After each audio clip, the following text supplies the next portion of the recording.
채널 구독과 시청해주셔서 감사합니다. 좋은 하루 되세요. 훈련사 강형기. 과거 유럽에서 함께 훈련학을 공부한 동료들에게 비난을 받고 있다고 고백하며 화제가 되고 있습니다.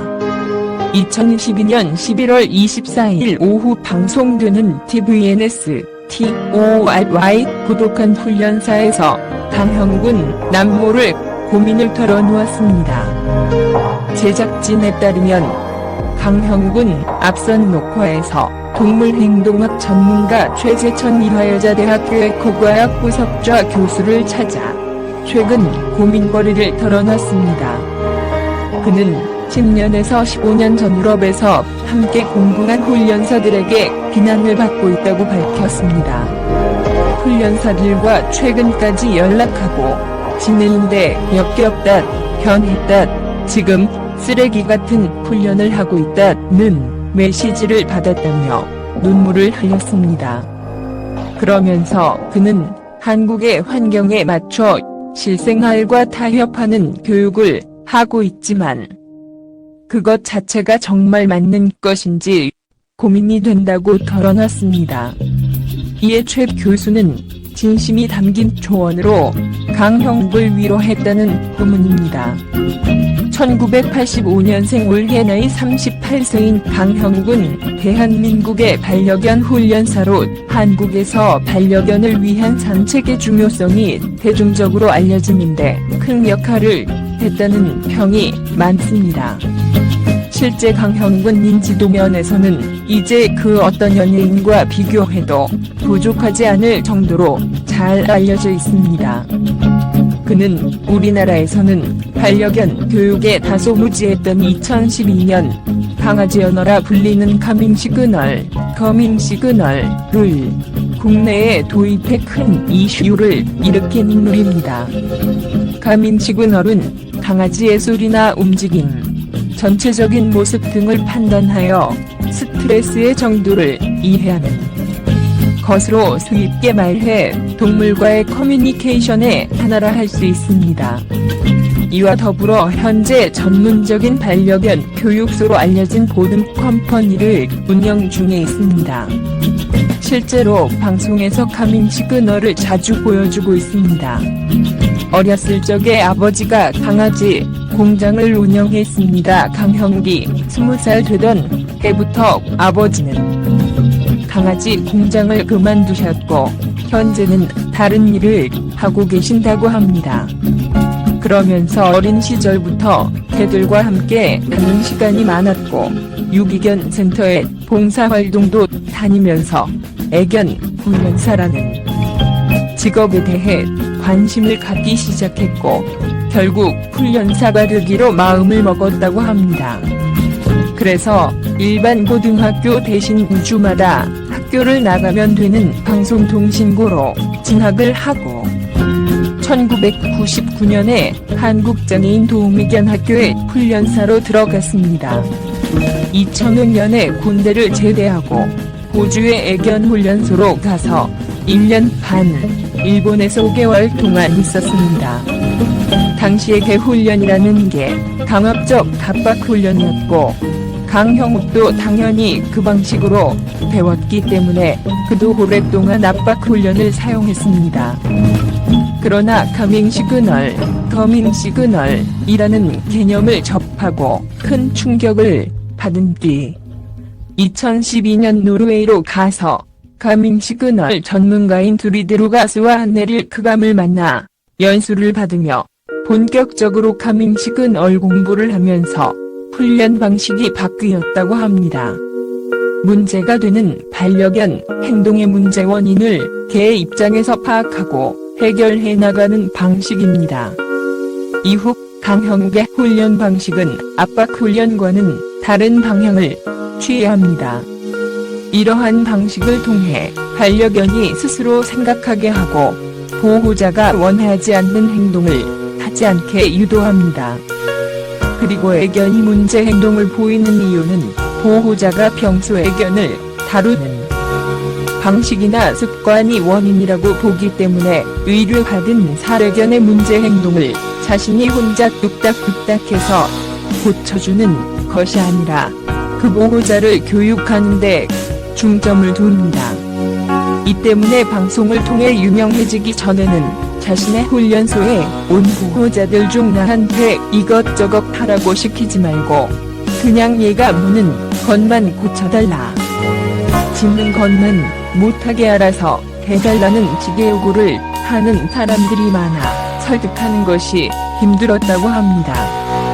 강형욱이 이러한 방식을 택한 것은 본인이 반려견을 강력하게 제압하는 방식을 아주 능숙하게 사용할 수 있고 그걸 배웠지만 해당 방식에 대해 많은 회의감을 느꼈기 때문이라고 인터뷰를 통해 이미 밝힌 바가 있습니다. 실제로 방송 공지에서 안전상의 이유로 어쩔 수 없이 개를 제압해야 할 경우 아주 손쉽고 능숙하게 이를 행하는 그의 모습을 볼 수 있습니다.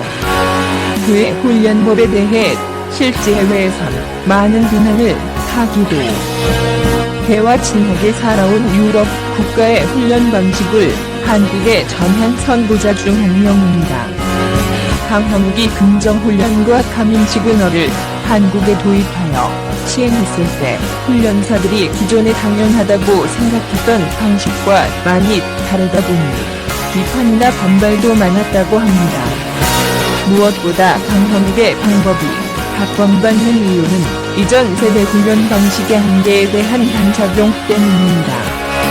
항명하복만을 목적으로 하는 이전까지의 훈련 방식은 위압적으로 소리를 지른다거나 체인, 막대 등으로 개를 강압적, 폭력적으로 훈련하였고 그 과정에서 반려견이 다치는 일이 비일비재했습니다.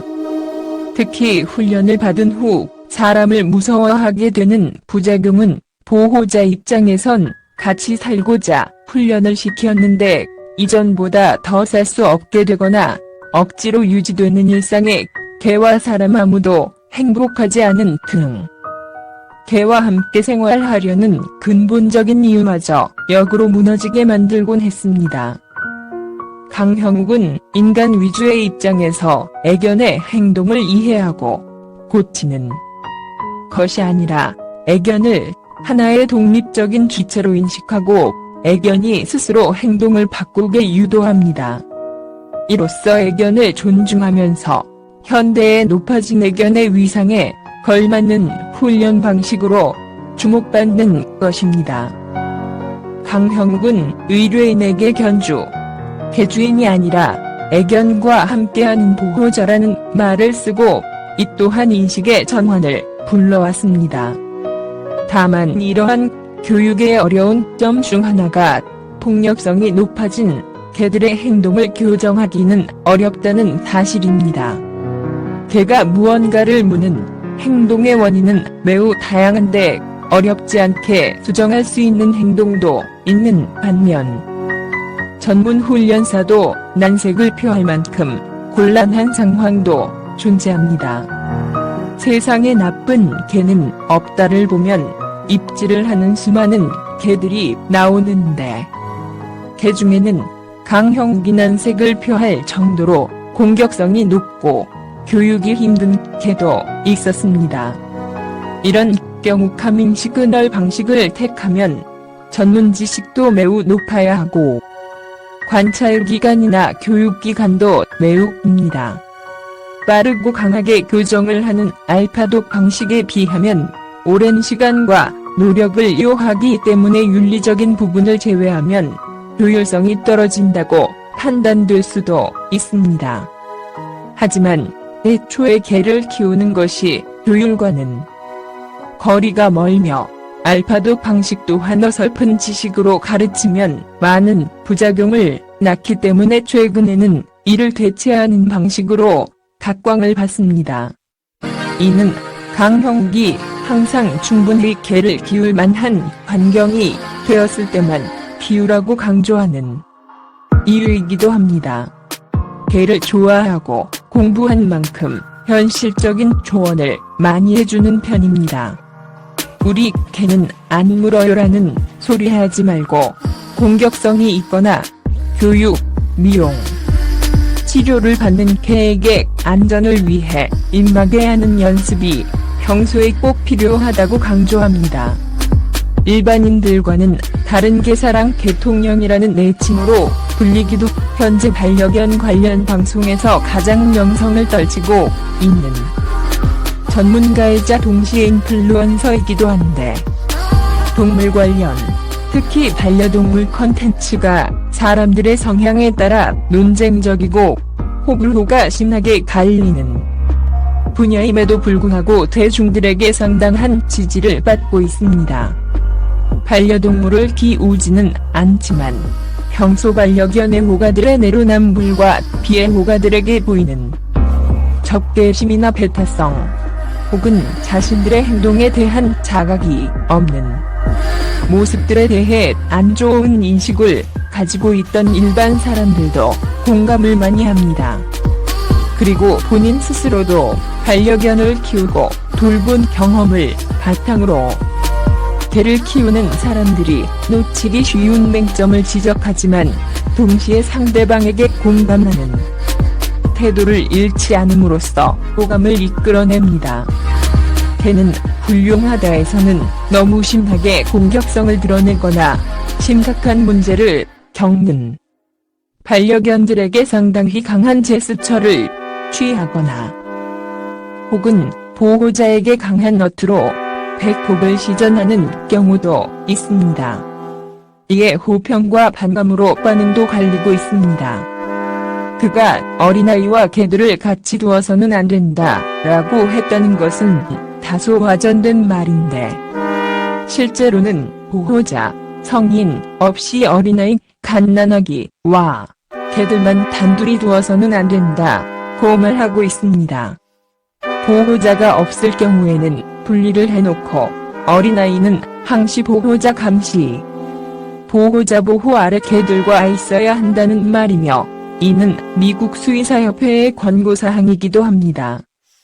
강형기 방송에서 말했다며 서열훈련을 들먹이는 사람들이 있는데, 강형욱은 서열훈련을 부정하는 대표적인 전문가입니다.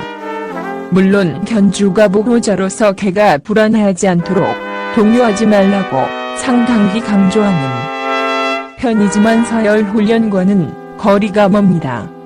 수평적인 회사의 이상적인 모습을 상상하면 됩니다.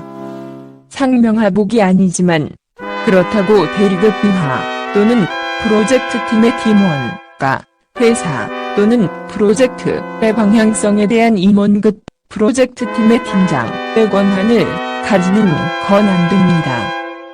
그것이 강형욱이 말하는 보호자와 반려견의 위치입니다. 리드의 권한은 보호자가 가지고 있고, 그리드하는 범위 안에서는 반려견에게 무한한 애정과 행복감을 주겠다는 상호 간의 약속을 강조하는 것이지, 그것이 상명하복식 서열을 의미하는 것이 아닙니다. 채널 구독과 시청해주셔서 감사합니다. 좋은 하루 되세요.